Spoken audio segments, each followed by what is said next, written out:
जाने क्या हो गया है आजकल के बच्चों को, जब देखो तब मुंह फुलाए बैठे रहते हैं। ये कहते हुए मालती भी किचन से चाय का एक कप लेकर अपने बेटे अमन के कमरे की ओर चली, जहां अमन किसी ख्याल में डूबा हुआ खिड़की से बाहर देख रहा था।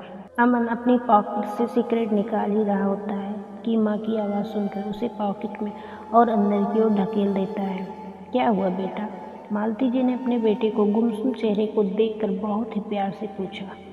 वो अपने बेटे का ये रवैया पिछले 2 दिन से देख रही थी और इन 2 दिनों न जाने कितनी बार उससे ये सवाल पूछ चुकी थी।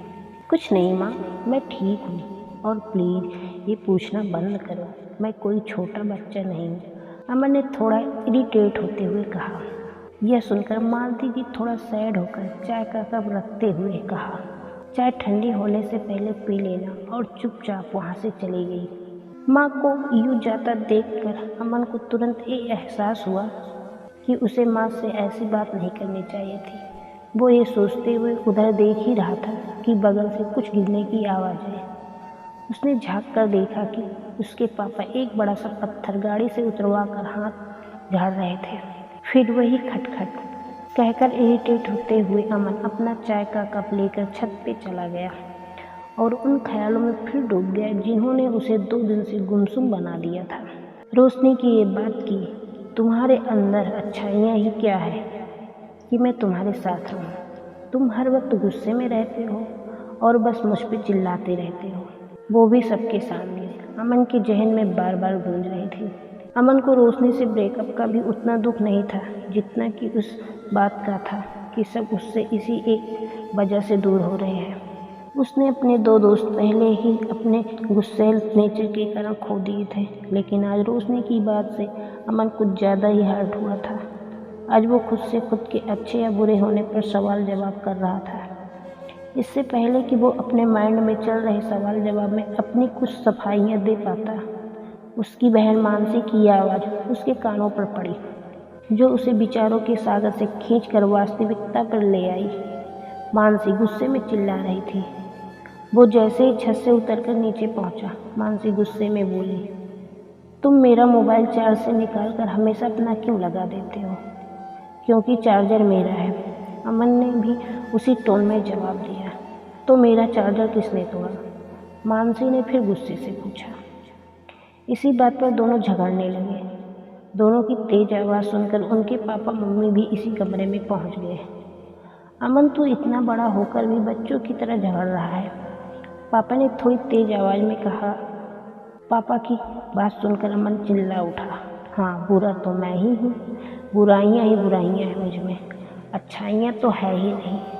अमन की आवाज़ में दर्द था, शायद वो दर्द जिसने उसे 2 दिन गुमसुम कर रखा था, और गुस्से में वो दर्द उसकी जुबां पे आ ही गया। इतना कहकर वो वहाँ से चला गया। मम्मी पापा और मानसी उसकी बात सुनकर दंग रह गए। उसके पापा उसे जाते हुए देखते रहे और उसकी कही हुई बात सोचते रहे। सुबह खटखट की आवाज़ से अमन की नींद खुली। उसने आँख मीचते हुए खिड़की से देखा तो उसके पापा अपनी मूर्ति बनाने के काम में लग चुके थे और बड़े ध्यान से पत्थर काट रहे थे।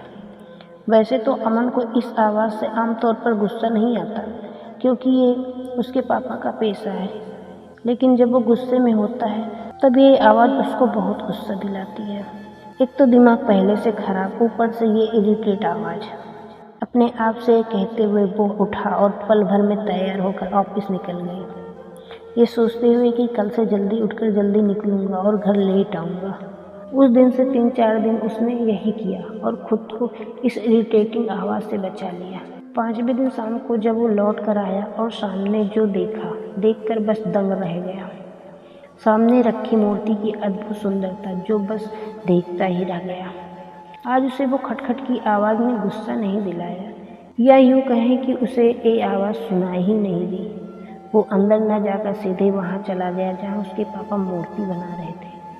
उस मूर्ति को देखकर अमन को विश्वास ही नहीं हो रहा था कि ये वही भारी भरकम पत्थर है जिसे पापा ने 3-4 दिन पहले मंगवाया था। इतनी जल्दी पापा ने उसे इतनी खूबसूरत मूर्ति में बदल दिया। आज अमन खुद को पापा की कारीगरी की सराहना करने से रोक नहीं पाया। उसे यूँ सरप्राइज़ देखकर उसके पापा ने उससे पूछा, क्या हुआ और तुम यहाँ? पापा ने उसके यहाँ होने पर इसलिए अचरज जताया क्योंकि वो अच्छी तरह जानते थे कि अमन 3-4 दिन से जल्दी क्यों जा रहा था और लेट क्यों आ रहा था। अमन ने पापा के प्रश्न को नज़रअंदाज करते हुए पूछा, पापा, आपने उस भारी पत्थर से इतनी खूबसूरत मूर्ति कैसे बना ली, और वो भी इतनी जल्दी?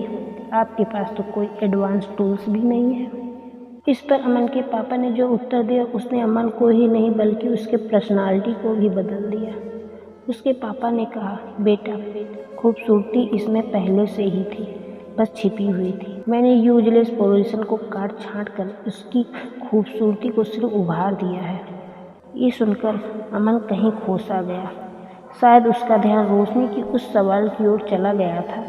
उसे यूँ खोया हुआ देखकर उसके पापा उसके कंधे पर हाथ रखकर बोले, किस दुनिया में खोए रहते हो बेटा? ख्यालों की दुनिया से बाहर निकलो और अपनी अच्छाइयों को निकालो।